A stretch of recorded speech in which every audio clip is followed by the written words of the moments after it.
I want to talk about a book that nobody has read in 100 years. It is James Blish's The Day After Judgment, which was part of a gigantic haul of vintage science fiction books that I picked up from a Salvation Army.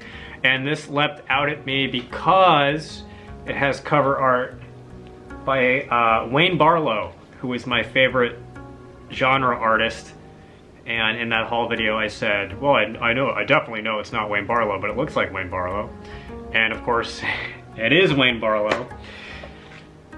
So that caught my attention and that compelled me to read it first. James Blish, I'm familiar with, just like being familiar with science fiction in general. I know that he was one of the top editors, one of like the most lettered, kind of erudite science fiction commentators and authors. And he and Damon Knight were like the two heads of Cerebus in terms of literary opinion in the genre. And I had read only one short story from Blish before that I thought was it had this like strong flavor of the stentorian kind of pretentious, overly literary ivory tower type, and put a bad taste in my mouth. But this premise seemed so tight and so sick with two Q's that I had to read it. So I'll read the back cover. Satan triumphant, Rome is in fiery ruins, about to drown in a tidal wave. The world writhes in the fires of tormented death. Only Satan is laughing, for the world and all its agony now belongs to it. Hell has risen on earth. But far beneath the silicated ashes of Denver, a handful of men are alive and determined not to submit to evil. They summon their nuclear powers to destroy hell. But what can men do against the almighty evil that is Satan himself? And this is aesthetically like a phenomenal book. It has these thick pages, it's vintage, it has the Barlow cover art, it looks like this forgotten gem. And it is. It's a complete hit. I loved this book. I loved it so much that I went back to that Salvation Army and picked up other Blish books that I had left behind. I don't have them on hand.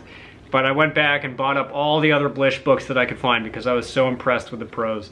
He was a phenomenal prose stylist in the genre. There are very few other science fiction writers that I've read who can pull off his kind of a literary flair in the genre without it being a distraction. So it's a pretty simple story on the face of it. It's about a kind of a shadowy para-governmental body that contracts a black magician to invoke all of the primary demons of hell to walk the earth for 24 hours to wreak havoc. And then they follow up with the demons taking over completely and instigating Armageddon and killing God, so they claim.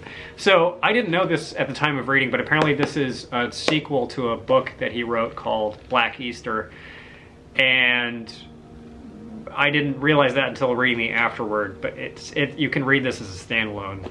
It's hard to describe because it's like on its face, it's this pulp story. It's this like very corny cornball plot about basically what if the Cold War jingoists had to go to war with hell, what would their attitude about it be, and what would they do? They would nuke it. So what happens if you nuke hell is basically the premise of the book.